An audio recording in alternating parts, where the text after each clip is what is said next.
Why did the Democrats We've seen lose? one of the craziest elections in history. We've had an assassination attempt. We've had lawsuits and court hearings, an 11th hour changeup. VP-elect J.D. Vance calling it the greatest political comeback in history. At what point did the Democrats lose this race? Many people will say it wasn't tonight.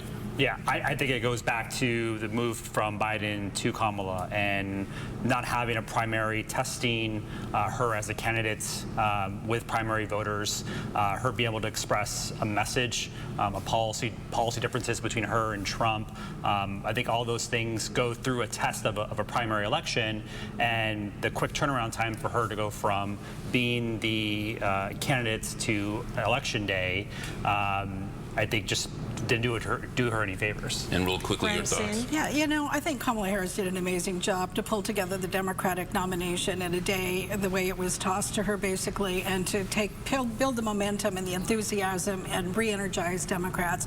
I think what really happened was when Biden decided he was going to run again, and the Democrats, when you have an incumbent, you don't run against them. And then he was doing poorly. It looked like he wasn't going to be able to win. So switching horses mid-race really didn't give her the opportunity to build that campaign. So yes, in a way, we should have had a real primary, but I wouldn't put the blame on Kamala Harris for not being able to pull it off. Harris needed to get the women, Trump needed to get and targeted young men. He was going for the rural areas, her the urban areas. As you look at this map, and we'll start with you, Francine, are they getting it? Are they not? What are the surprises that are in a race we knew would be tight?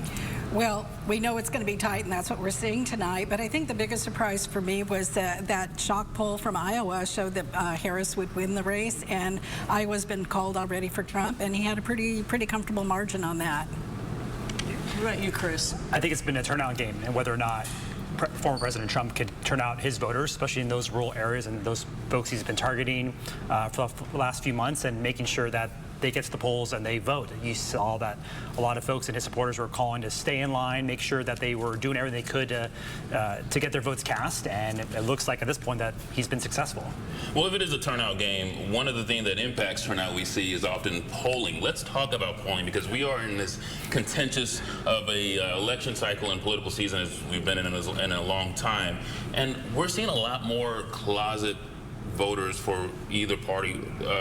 Is it possible to still be able to trust these polls based off of what we're seeing? I think it's been an issue of groupthink, to be honest with you. A lot of pollsters didn't want to call it wrong necessarily.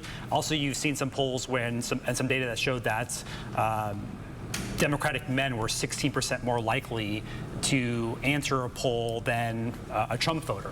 And so you see a lot of, how do you estimate that Trump vote, whether they're some type of closet Republicans or Trump voters who don't want to publicly acknowledge that they were voting for Trump. Testing that for the past 2 presidential cycles has been very difficult for pollsters. Yeah, the other thing about polling is that they often poll likely voters or probable voter, high propensity voters, where both of these campaigns were going after less high propensity voters, like students who maybe haven't voted before, or were just registering in a state where they go to school, or young men that Trump was going after are not particularly high turnout voters. So I would say, you know, the polls, I'm with you. I think that they all played it safe, and I think we still have a lot to learn tonight. Like in Pennsylvania, which is a key state, they're showing a lot of votes left in Philadelphia and Pittsburgh that would likely lean to the left that haven't been counted yet, whereas a lot of the rural votes have already come in. Let's dive into what propelled people to go to the polls today. ABC News did a poll that shows that the state of our democracy was #1 over our economy.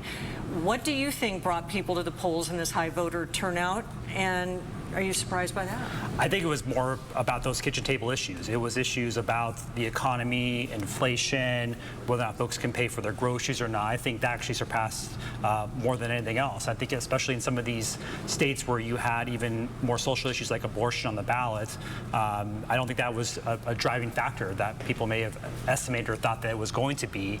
I thought it went down to those kitchen table issues, and that was driving what folks had. And we'll see from exit polls what this says, but I think it's going to be those those core issues that were driving folks. Yeah, I think the other thing to look at is so much of this was already baked in. From a year ago, these numbers have barely budged. So I do think that the Trump voters were entrenched, and no matter what he said, no matter what he did, they were going to vote for him.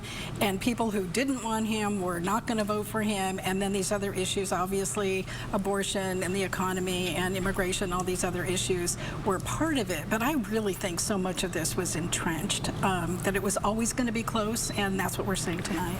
Francine Busby and Chris Kate, stay on board. Thank you so much for spending the evening with us, and we'll get back to you. We do have more questions for you as more results come in through the evening. For now, we got to take a quick commercial break.